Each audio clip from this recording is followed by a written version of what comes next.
I'm Laura Ingraham. This is the Ingraham Angle from Washington tonight. Well, I'm a former white-collar criminal defense lawyer. You might not have known that about me. And I read the entire 16-page indictment handed down by left-wing New York DA Alvin Bragg, and here's my reaction. Just another political hit job. Under New York state law, it is a felony to falsify business records with intent to defraud and an intent to conceal another crime. That is exactly what this case is about. Well, a blatantly false statement. Here's the only thing non-lawyers need to know about this case. If after the 2020 election, Donald Trump had announced that he was retiring from politics, Alvin Bragg would not have indicted him. Or let's say if after 2020, Trump had gradually evolved in his views and maybe became more like Romney or one of the Bushes. In that case, Alvin Bragg would not have indicted him. The real reason that Donald Trump was booked and fingerprinted today comes down to one simple fact. He has the wrong political views. Now, to the entire class of politicians and media figures who cheered the proceedings today, Donald Trump represents an existential threat. A threat to the regime that's run our country into the ground for decades, a threat to the credibility of the media that he calls out relentlessly. But most significant of all, another Trump term is a threat to the Biden family and their nonstop grift machine. Alvin Bragg is more like Alvin Bag, because he's nothing but the bag man for the White House, hoping his reward comes when he runs for, let's say, governor as the Trump slayer. Yet right now, he's just the middleman for the DNC and an illicit scheme to interfere in the 2024 election cycle.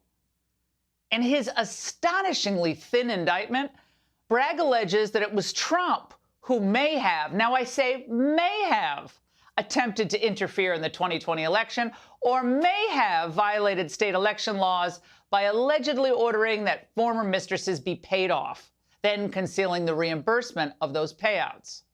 Now, in a few moments, we're going to be talking with the former chair of the Federal Election Commission, who'll explain why the FEC decided against pursuing the case on similar grounds. But as we suspected last week, the question Bragg left everyone asking today is, where's the beef? Here's where we're going to run into legal problems, because the indictment does not say what that second crime is, which is completely inexplicable to me. The entire point of an indictment is to tell the defendant, here's what you're charged with. He said federal campaign election law, but this is New York State. So he said state election law, but this is a campaign for president, which is a federal office. And there's literally one word about this in the statement of fact. It said something about tax, but they didn't take a deduction. I have real questions about this. It's disappointment. It's hard to imagine convincing a jury that they should get there. One source said to me, this is Donald Trump. You don't bring a knife to a gunfight. I had hoped that there would be more in the indictment. Translation: this case is a dead dog in the middle of the road. Have someone come pick it up and give it a prompt burial.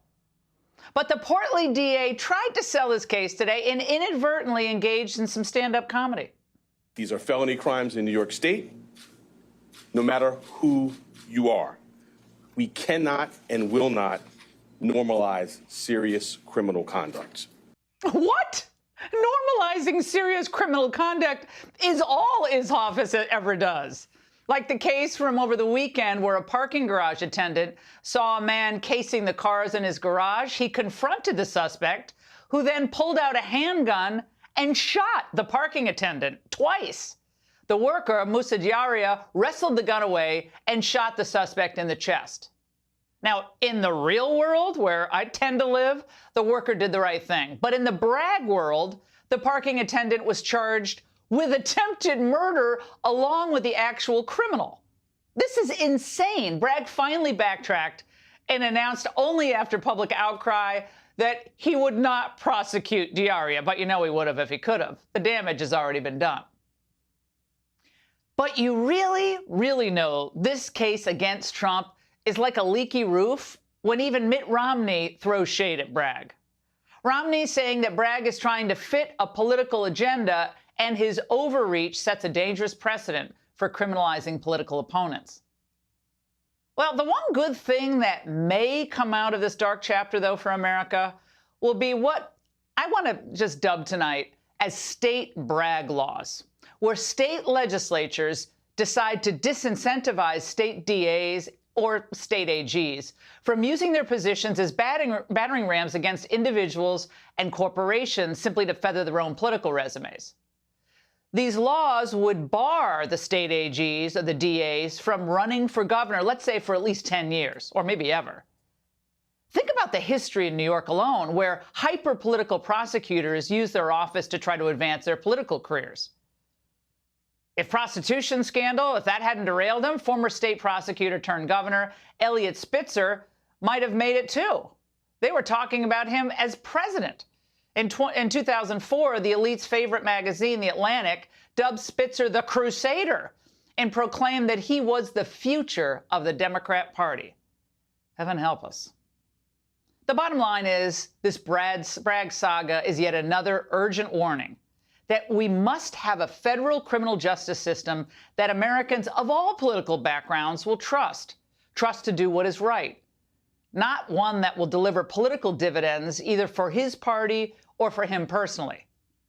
Our justice system at every level should be the envy of the world, not a laughingstock. Hey, Sean Hannity here. Hey, click here to subscribe to Fox News YouTube page and catch our hottest interviews and most compelling analysis. You will not get it anywhere else.